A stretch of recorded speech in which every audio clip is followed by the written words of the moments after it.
sunshine around the tri-state area as we get ready to get into our newsmaker segment this morning at 9:39. Welcome into the studios here on the newsmaker segment this morning is Dade County Executive Ted Rumley. He's in the studio talk about what's going on with county government. Good morning. Good morning, Evan. How are you? Doing good. Make sure I get your microphone turned up. All right. Glad to have you here. Yeah, good to be here. Beautiful day. You've had a beautiful week really so far. Nice. Yeah. It's we talk about the weather a lot when you come on here, but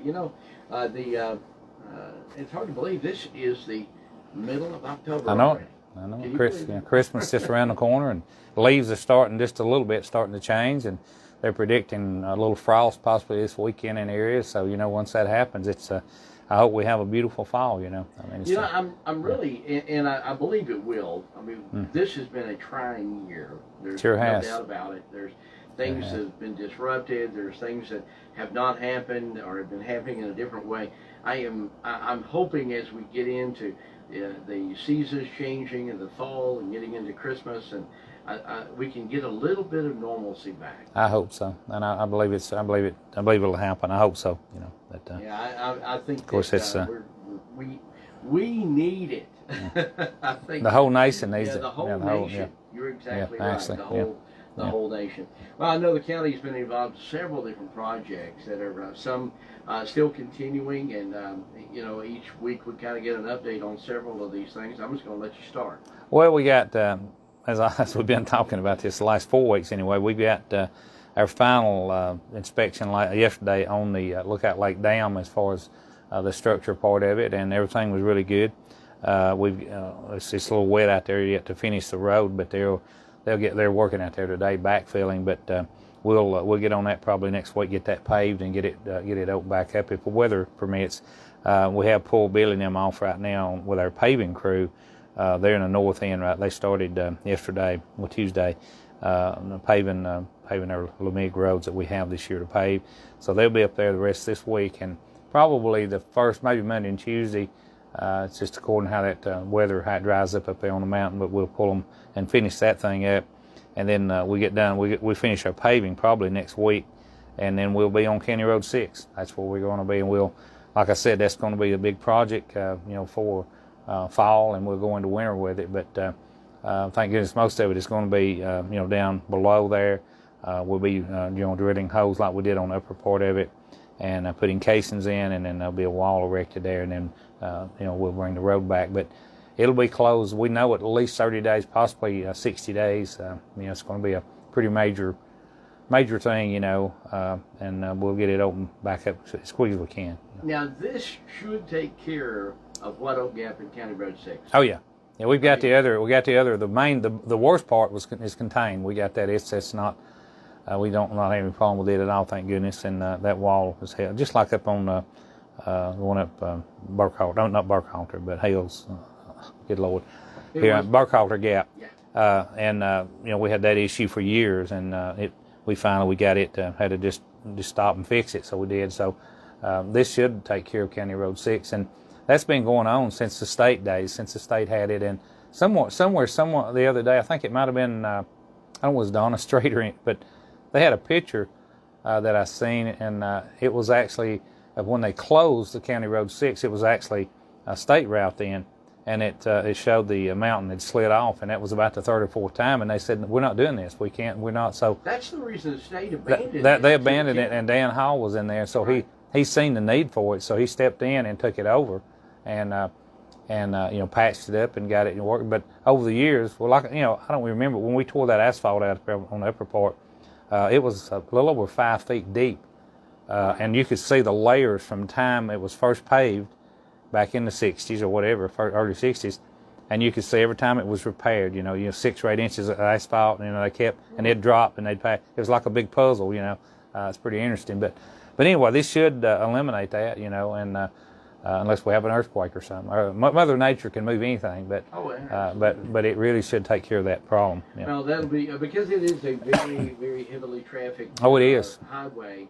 It's how most folks on 301 North, even to Bryant, get up and go that way, because if not, you'd have to go all the way to the four-way and then turn back and go across the corral. That's and right. Take a little extra time, and you have to go through the stop sign and different things like that. So yeah, that road right there. Then you've got, as far as the county road goes, that road, and we've got Hills Gap, of course, is major, and then Wells Road.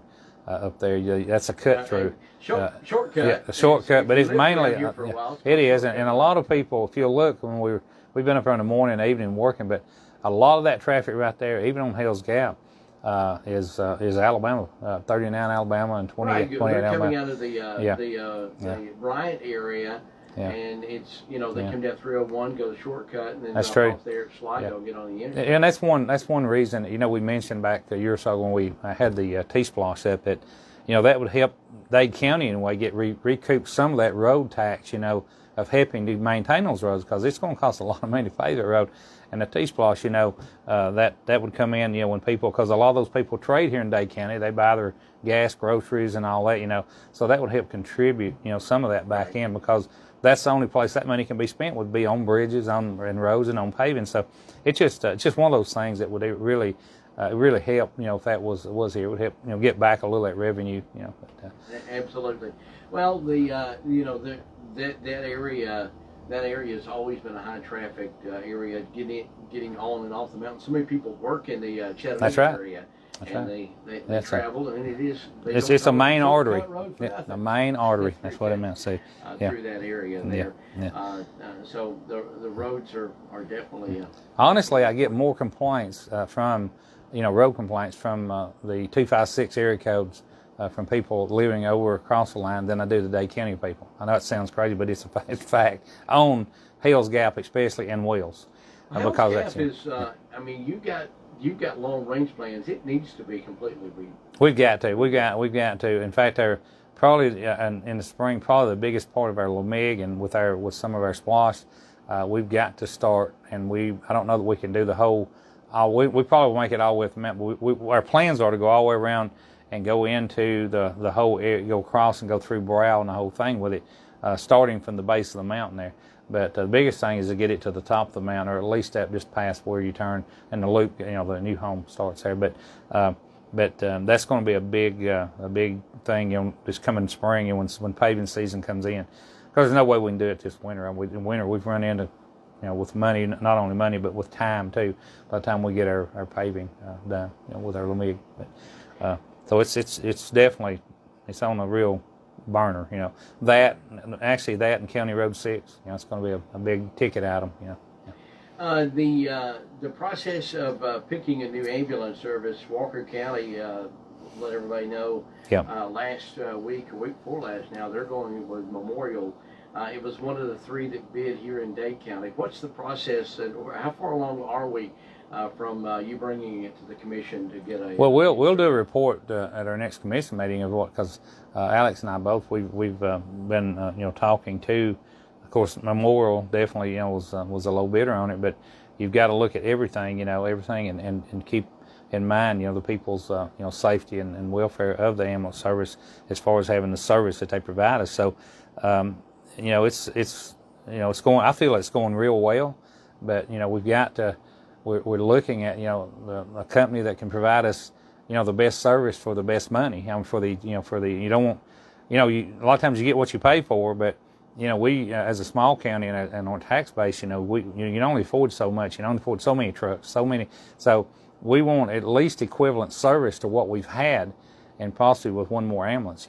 And so that's what we're looking at right now. And we'll Alex give a report back to all of us, the commissioners and all, at our next meeting. The current ambulance provider is scheduled to leave January 31st. January 31st, February 1st. So we know we've got to have everything in place and everything done, by that date. So that's why it's we're prioritizing that and as a priority project. Right. Other things that are going on as the county works through, you got the COVID-19 federal relief that was handed down through the state, and a lot of things are going on with that. I was I'm still amazed at the amount of money that we got for Dade County. I mean, it That's true. seemed like it was just a lot of money. Yeah, but you look at other counties, you know, of course they're larger than ours. So Walker County, they got. I think Walker County got $2.5 million. They got $2.5 million. Yeah, that's we got. Well, if you add the school, the city, and the county, we got like 1.2. That's right. That's overall, all total. And you know, to be used for basically, or to pay back the counties for what they used for so far. But and it's just seemed to me a lot of money. Well, it was a lot of money, and and very appreciated by a lot of counties. I know it was from us, because it really helped us. Just even on this the emergency side of it, you know, the ambulance and all that. But we got notified yesterday at actually about 4:50. I think it was 4:50. I think right at 5 o'clock. That Governor Kemp now, you know, there was another several $1 billion, I think it was left there, that was going to be divided between the counties. You know, I think it might have been 4.2 billion. I had to pull my numbers, but anyway. But we were notified yesterday that he's has decided to put that back in to the labor, the unemployment. Yeah, the unemployment. That's the press release we got yesterday afternoon. Yeah. I think it's over $1 billion that he's putting in there to shore up the. That's right. The insurance fund to pay out the unemployment benefits. Yeah. And had he not done that, from what I understand, the state would have went out and had to borrow it, you know, to keep rolling. So he made that decision. With that, let's talk just a bit. Dade County, well, really all of North Georgia, has been extremely lucky on the rebound. Dade County just past month, the latest unemployment rates are now below what they were prior to COVID. That's right. We are extremely lucky. 3.3% unemployment right now. Right. And everywhere you go, people are looking for help. That's true. That is true. As far as you wouldn't realize there's a pandemic going on if you look for the unemployment, because everybody's needing people to work. Fortunately, though, our industry, our industrial park, the businesses there, we talked about this months ago, but they were a necessity. I mean, you know, they kept working, and all the way through this. There's some counties that were not so lucky that actually were not, and they've had massive layoffs. I mean, and they're really struggling. I mean, because you know, when you have the layoffs, it hurts everybody. It hurts the retail businesses, and then it hurts retail businesses. It hurts your tax base, you know, as far as coming in. Also, those people, you know, they've got a lot of counties that are really hurting on tax collection. I mean, as far as just the average person paying their taxes on their farm or on their land, because they've been out of work, and legitimately, you know, I mean, it's just, you know, but now things are picking back up. They are back to work, you know, going back to work, and a lot of them are at work. But still, though, we were fortunate being in our location, being this close to Metro to actually Chattanooga, and because a lot of people do work in Chattanooga. But we were just fortunate, you know, and plus the people that in the tri-state area, which is DeKalb, Jackson, and Dade, a lot of people work in our industrial park, you know. So they kind of went right on through it, you know.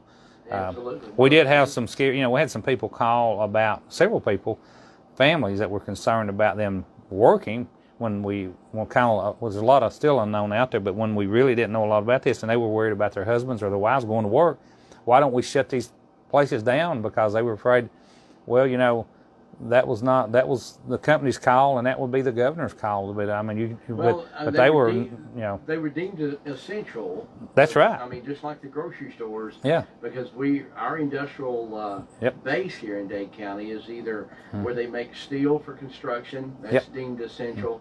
Where they make medical supplies. Exactly right. That's essential. Where they are a part of the transportation, whether they make parts for automobiles, like Gill or Trenton Racing now, or our Vanguard, who makes transportation equipment. To keep it rolling. That's all deemed necessary. All of that is a necessity even during a pandemic. So that's true. The reason our industrial park basically never slowed. No, not really. Because of that. Really. And for us to rebound, now our unemployment rate went up to about 10 or 11, just like the rest of the state, but now we're back down prior to what it was before COVID hit. Yeah.